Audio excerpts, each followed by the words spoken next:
This is Sonic, and you're watching JD Frank 20. Good day, everybody.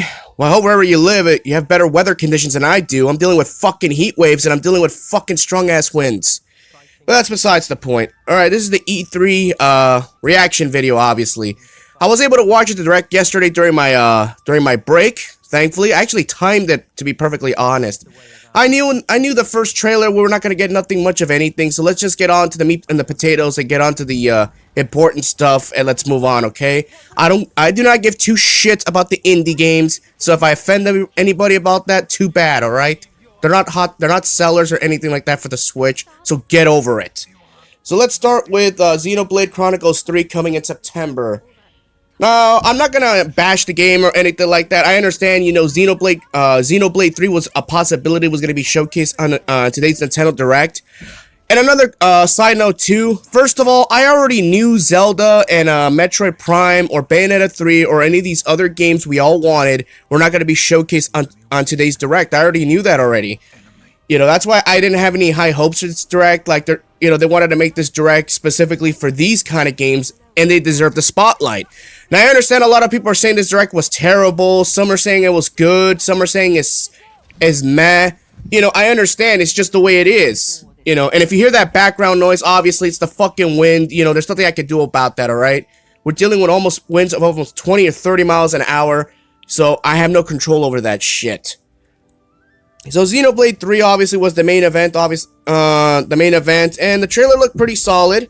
Will I be picking it up? Probably not. No disrespect to Xenoblade. I never played the franchise to begin with. Not the first game, not the second game. So, I don't know. You know, that series is something I never gotten invested into. Maybe later down the road, if this game ever got heavily discounted, but knowing Nintendo, you don't see that in games. So let's just move on. I mean, Xenoblade deserved this moment, and for Xenoblade fans, good on you. Congratulations, you got what you wanted, and you got a confirmation date. That's great. All right, next game, Splatoon 3. Yeah, Splatoon 3. I didn't see the trailer live, obviously, because it was the first one they showcased. Because I took my break around 2:11 p.m. So obviously, I had to backtrack to see. All right, what did I miss? Most likely, it was probably Splatoon 3. Which I was right. You know, Splatoon 3 obviously comes out in the summer of 2022. Not too, you know, like I said, I mean, I've never been a big fan of the Splatoon series in general. First of all, I don't know why Nintendo still hasn't ported over Splatoon 1 to the Switch. You got 2, but you don't have the first game, unless you play it on the dead Nintendo Wii U console. I'm surprised Nintendo hasn't done a double package, you know, just before Splatoon 3 comes out. But this game, obviously, you got a lot of hardcore Splatoon fans, you know, and casuals like the game too. That's good and all, but at the end of the day, you need Nintendo Online to play all the online matches. And, you know they're going to include bullshit DLC, so... Oh, speaking of DLC, I'll get to that. I'll get to that on one game in a moment. So, Splatoon obviously is going to be dope, no doubt about it. I mean, it's an amazing first-party title, obviously, for Nintendo, but like I said, the Splatoon series, not my thing. But for everybody else, congratulations. I'm glad you got this moment because honestly, you know, when Splatoon 3 first got announced during the last Direct, I believe, you know, people were kind of a little, you know, they kind of had mixed feelings about this, you know. I understand, you know, people want Zelda or they want Mario. It's either Zelda or nothing. You can't have that mentality all the time, people. You got to be realistic. Nintendo has other intellectual properties. They're not like other companies that just depend on one intellectual property to get the entire event over. They're not like that. They're giving you fresh games. This is what you wanted, right? You know, just saying, you know, isn't this what you all wanted? You wanted fresh games. Well, you're getting fresh games. You know, and these are first-party titles also. So, let's move on. Okay. Wii Sports sequel is coming to the Nintendo Switch. Alright. You know, I watched, yeah, and also I watched a live chat while this was all going on. Wii Sports by far got one of the biggest pops, I believe. However, when the Direct first started for Wii Sports, people were a little down, like, oh, there's no Mii's, kind of like the Wii. You know, there's no, you know, eShop music, kind of like in the original. Very catchy tune. Love that tune, by the way. It's pretty dope. And then when they showed the gameplay, then they realized, oh, they did have Mii's. Okay, I'm hoping that the Mii's will be available. That wasn't just a thing that Nintendo just programmed just for them only, just because, you know, they're executives. You know, they tend to do that a lot, so that's pretty dope. You know, Wii Sports, to a lot of people, have a special place in their hearts, and I honestly think Nintendo Switch Sports should have been a launch title alongside Zelda Breath of the Wild instead of 1-2 Switch, because 1-2 Switch, it tried, but it just became, it just, you know, it just didn't have that same vibe that the Wii Sports and all these games in the Wii era, you know, couldn't provide. You know, even for $60, I don't think people would have had a problem with it, because it's nostalgia. You know, but it is what it is. I'm glad it's coming out, you know. Hey, 5 years later, but hey, better late than never, I suppose. Mario Strikers Battle League comes out June 10th. Oh, this game is so dope. I love the GameCube version of this game, Super Strikers. You know, this is a soccer game, you know, that's a lot of fun. You know, I know a lot of you are maybe a little disappointed you didn't get Super Sluggers, but again, you know, you're getting MLB 22 The Show.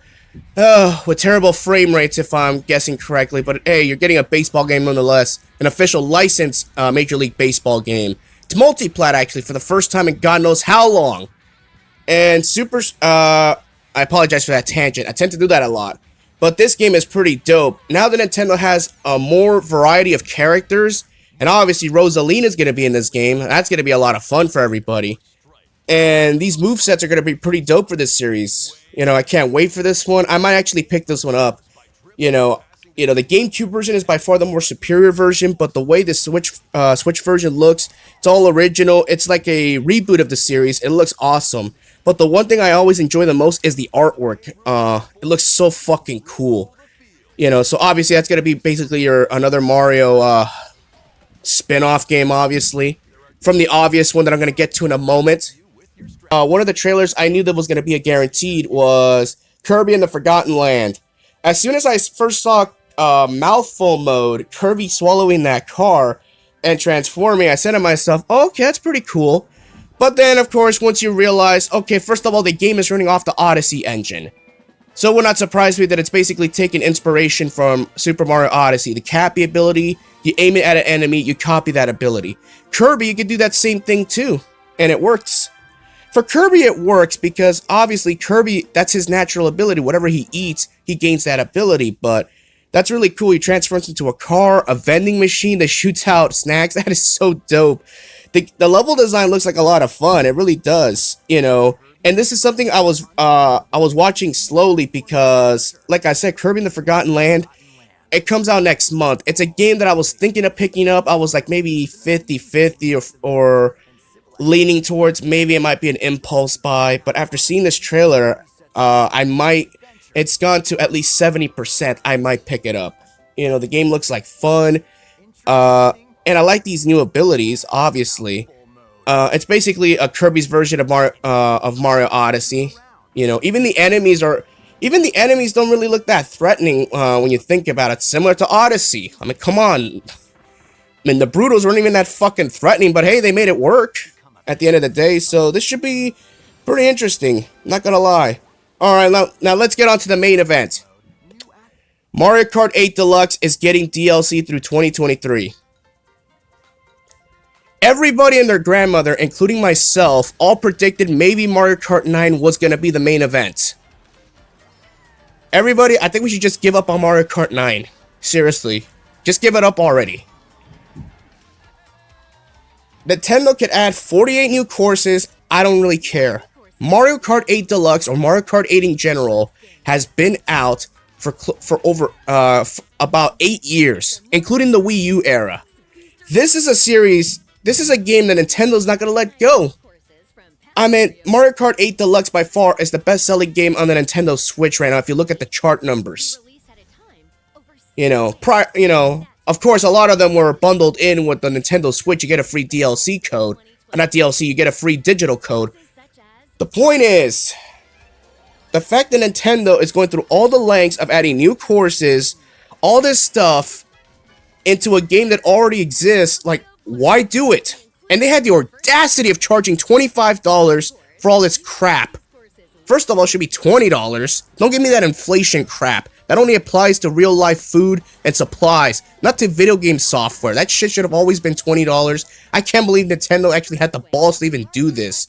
In my honest opinion, if Nintendo was going to go through all these efforts of giving you new courses, why didn't they just make a brand new game out of it, add new modes, add a new exclusive feature that you don't get on any other Mario Kart game, and just call it Mario Kart 9 and call it a day? I guess Nintendo, because obviously this is just pure laziness by Nintendo. And that's another thing too. I'm gonna talk about Nintendo right now. Nintendo is, I've never seen them be this fucking lazy before in any console generation.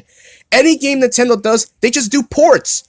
They port it over to the Switch. They port it over to the Switch. All they do is port it over, add a fresh coat of paint or lack thereof on some games, and that's it. They just sell it at full price.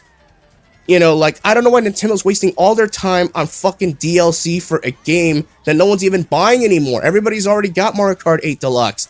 It's kind of a given that you have to have it. You would have been better off coming up with Mario Kart 9 already. Add some new original ideas.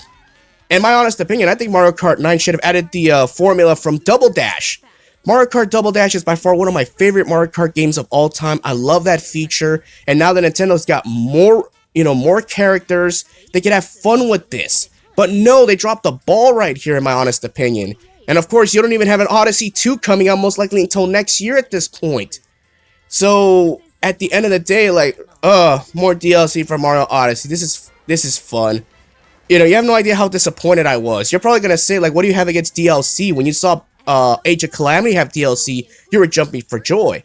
Well, that's different because first of all, I love that game to that. Second of all, the DLC, I knew there was it was justified. I knew it was going to come out, even though I think all that DLC should have been in the main game, but whatever.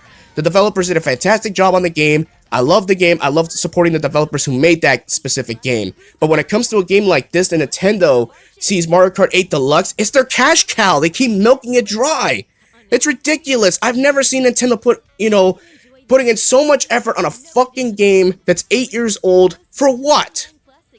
Like, everyone's already owned this game already. Now you're gonna depend on DLC? If you're a developer, you have to realize, why are we doing this for DLC? We should just make a fresh game and call it Mario Kart 9.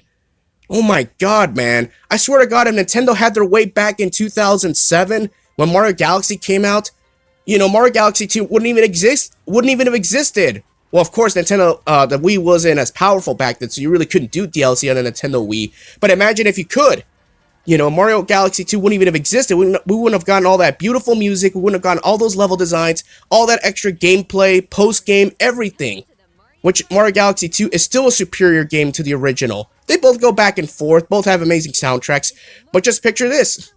Now imagine, but now that we have DLC and everything, all these companies are just adding on top of a game that already exists. There's no money on it, so you expect people to just buy the DLC and just, accept it. I understand this game's using, this game's using nostalgia. That's awesome, but at the end of the day, I honestly think those resources could have just been saved for Mario Kart 9.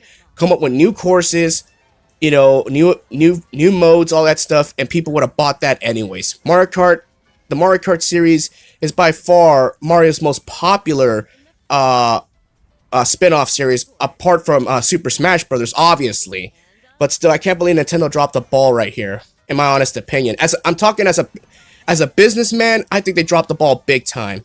And honestly, everybody else could say, oh, they're bringing our favorite tracks back. Yeah, that's great. Enjoy paying $25 for this.